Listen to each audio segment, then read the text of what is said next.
बिहार चुनाव से पहले एसीआई की एसआईआर अधिसूचना पर सुप्रीम कोर्ट में 10 जुलाई को सुनवाई, 7 याचिकाएं दाखिल। बिहार विधानसभा चुनाव से पहले चुनाव आयोग द्वारा जारी की गई standardisation of electoral roll and identification requirements अधिसूचना को लेकर सुप्रीम कोर्ट में चुनौती दी गई है। इस मामले पर अब 10 जुलाई को सुनवाई होगी। इस संबंध में याचिकाकर्ताओं की ओर से पेश हुए अधिवक्ता तलहा अब्दुल रहमान ने बताया कि 24 जुलाई को ईसीआई द्वारा जारी एसआईआर अधिसूचना के खिलाफ कुल 7 याचिकाएं दाखिल की गई हैं। इन याचिकाओं में चुनाव आयोग की इस अधिसूचना की संवैधानिक वैधता पर सवाल उठाए गए हैं।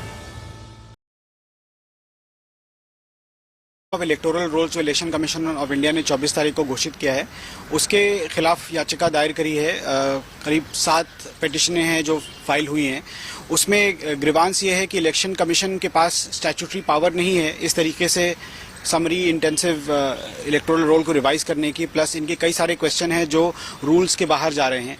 प्लस अगर ये बात भी उठी थी कोर्ट में मेंशनिंग के दौरान कि अगर आपने पिछले किसी भी इलेक्शन में वोट किया है और तो फिर आपको इस तरीके से शक की निगाहों से नहीं देखा जाना चाहिए। और ये अप्रीहेंशन कोर्ट में जाहिर किया गया कि लाखों लोग जो हैं वो इस एक्सरसाइज में छूट सकते हैं, क्योंकि इतनी तेज़ी से ये एक्सरसाइज कर रहे हैं कि लोगों को वक्त भी नहीं है कि वो सही कागज़ अपने दिखा सकें। तो सर आपको अपने ग्राउंड क्या दिया है अपनी पिटीशन में? पहला ग्राउंड तो यही है कि इलेक्शन कमीशन की पावर का इशू है कि भाई किस तरीके से वो अपनी पावर का इस्तेमाल कर रहे हैं। एक 1960 का रूल है जो बताता है कि किस तरीके से रिवीजन होना है। ये उसका ही पूरा प्रोसेस ही उलट के अपने सर पे रख दे रहे हैं उसको।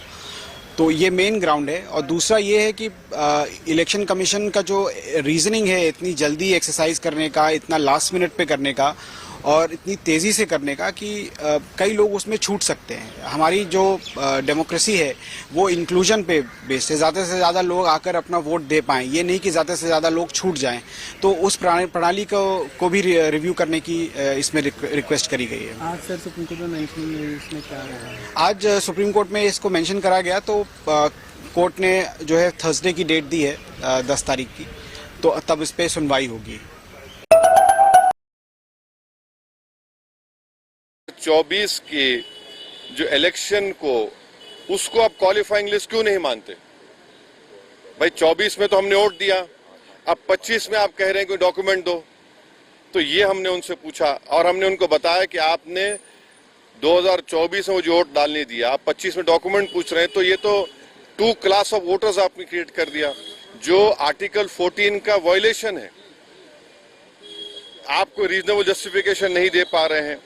और एक बात हमने उनके सामने कही कि ये जो भी एक्सरसाइज उन्होंने किया है इसका कोई लॉ से नहीं निकल रहा है, it is purely N administrative law के तहत किया, तो इसका भी मैलाफाइडे उसमें होता है। और आखिर में हमने उनको बताया कि सुप्रीम कोर्ट का एक जजमेंट है जिसमें हमारे पहले रिप्रेजेंटेशन में हमने जिक्र किया था, जो 2005 का सुप्रीम कोर्ट का जजमेंट है, जिसमें सुप्रीम कोर्ट ने साफ तौर पर कहा लाल बहा हुसैन में कि the misuse of powers by ERO to disenfranchise electors, possibility of time, effective judgement of ERO जो यहाँ पर हो सकता है।